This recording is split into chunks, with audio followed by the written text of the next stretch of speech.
क्या आने वाले वर्षों में भारत सिर्फ दुनिया की सबसे तेज़ी से बढ़ती इकोनॉमी नहीं बल्कि पूरी दुनिया के लिए क्रिटिकल मिनरल हब भी बन सकता है?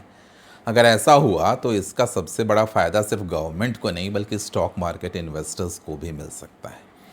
हाल ही में यूएई के इकोनॉमी और टूरिज्म मिनिस्टर भारत आए।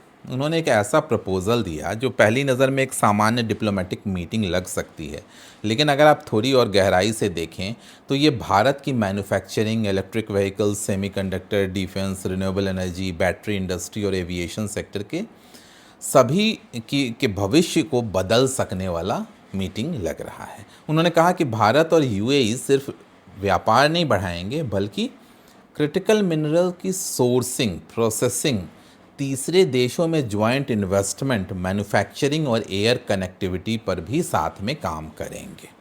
लेकिन इस खबर के पीछे की असली कहानी क्या है?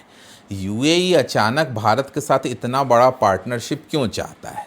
क्रिटिकल मिनरल्स आखिर होते क्या हैं और किन लिस्टेड कंपनीज को इसका सबसे बड़ा फ़ायदा मिल सकता है?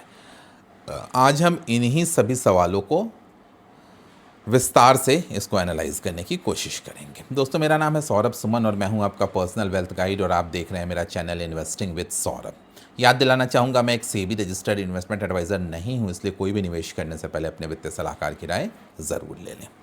आखिर क्रिटिकल मिनरल्स है क्या? सबसे पहले समझते हैं कि क्रिटिकल मिनरल्स क्या होते हैं। अगर मैं आपसे पूछूं कि इलेक्ट्रिक कार बनाने के लिए सबसे ज़रूरी चीज़ क्या है, अधिकतर लोग कहेंगे बैटरी। लेकिन बैटरी भी तब बनेगी जब लिथियम होगा, निकल होगा, कोबाल्ट होगा, ग्रेफाइट होगा, रेयर अर्थ एलिमेंट्स होंगे और यही है क्रिटिकल मिनरल्स। इन्हीं मिनरल्स से बनते हैं EVs, batteries, wind turbine, solar panel, semiconductor chip, missile, satellites, radar system, artificial intelligence server और मॉडर्न डिफेंस इक्विपमेंट्स। दूसरे शब्दों में, जिस देश के पास क्रिटिकल मिनरल्स होंगे वही आने वाले दशक की टेक्नोलॉजी इकोनॉमी पर मजबूत पकड़ बना सकता है। दुनिया अचानक से इन मिनरल्स के पीछे क्यों भाग रही है? कुछ वर्षों पहले तक ऑयल सबसे महत्वपूर्ण रिसोर्स माना जाता था, लेकिन आज स्थिति बदल रही है। कंट्रीज़ एनर्जी ट्रांजिशन की तरफ बढ़ रहे हैं, इलेक्ट्रिक व्हीकल्स तेज़ी से बढ़ रही हैं, रिन्यूएबल एनर्जी बढ़ रही है, एआई डेटा सेंटर बढ़ रहे हैं, बैटरी स्टोरेज सिस्टम्स बढ़ रहे हैं और इन सभी के लिए क्रिटिकल मिनरल्स की मांग लगातार बढ़ रही है।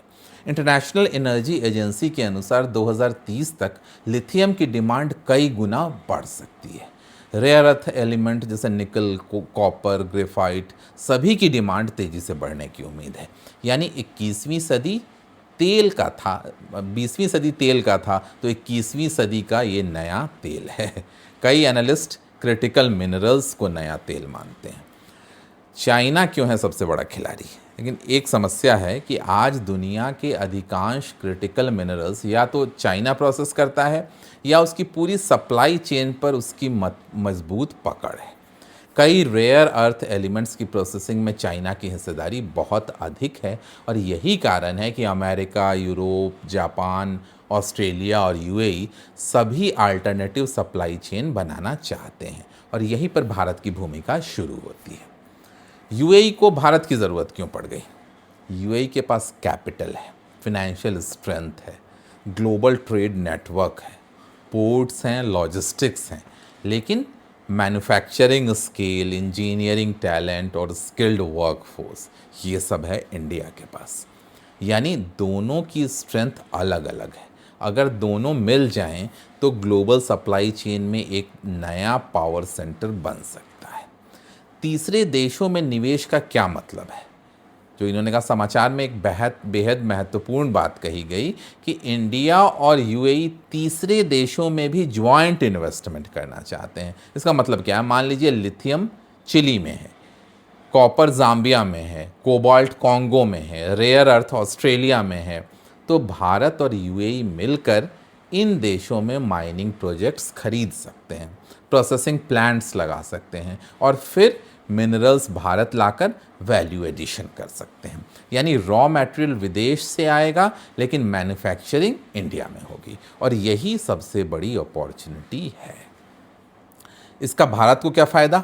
अगर ऐसा मॉडल सक्सेसफुल होता है तो भारत धीरे धीरे रॉ मटेरियल इंपोर्टर से वैल्यू एडेड एक्सपोर्टर बन सकता है मैन्युफैक्चरिंग बढ़ेगी, एम्प्लॉयमेंट बढ़ेगा, टेक्नोलॉजी आएगी, एक्सपोर्ट्स बढ़ेंगे, करंट अकाउंट पर पॉजिटिव असर पड़ सकता है और भारत ग्लोबल मैन्युफैक्चरिंग हब बनने की दिशा में एक और कदम बढ़ा सकता है।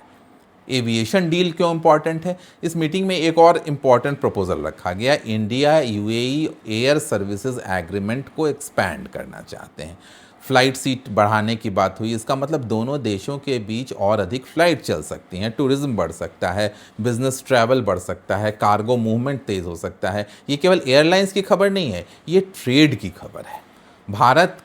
किन भारतीय कंपनियों पर नज़र रखनी चाहिए? अब सबसे महत्वपूर्ण सवाल कि एक इन्वेस्टर के रूप में किस सेक्टर पर आपको नज़र रखनी है? माइनिंग, कोल इंडिया हो गई, जैसे माइनिंग सेक्टर में एनएमडीसी, हिंदुस्तान, कहीं से स्टॉक रिकमेंडेशन नहीं है, मैं सिर्फ उन स्टॉक्स के नाम ले रहा हूँ जो इस सेक्टर में आती हैं। Hindustan zinc, Vedanta, Nalco, MOIL, copper के केस में अगर आप कॉपर को देख रहे हैं तो हिंडाल्को, वेदांता। इंजीनियरिंग सेक्टर में Larsen and Toubro, engineers India, Thermax. Capital goods sector में ABB, Siemens, CG power, BHEL. Renewable energy के सेक्टर में Waaree, Premier, Suzlon. Defence sector में HAL, BEL, data patterns, Bharat dynamics. Battery ecosystem में ऑफ कोर्स हमारी duopoly है, Exide और हमारा राजा। Logistics में container corporation, Adani ports, gateway district parks में aviations, InterGlobe aviations, GMR airport. लेकिन रिस्क भी है इस सब के अलावा। हर बड़ी थीम गारंटीड रिटर्न नहीं देती। माइनिंग प्रोजेक्ट शुरू होने में बरसों लगते हैं। Government approvals, environmental clearance, political risk, commodity prices, इन सभी का असर पड़ सकता है। इसलिए केवल हेडलाइंस देखकर एक्साइटेड होने की ज़रूरत नहीं है।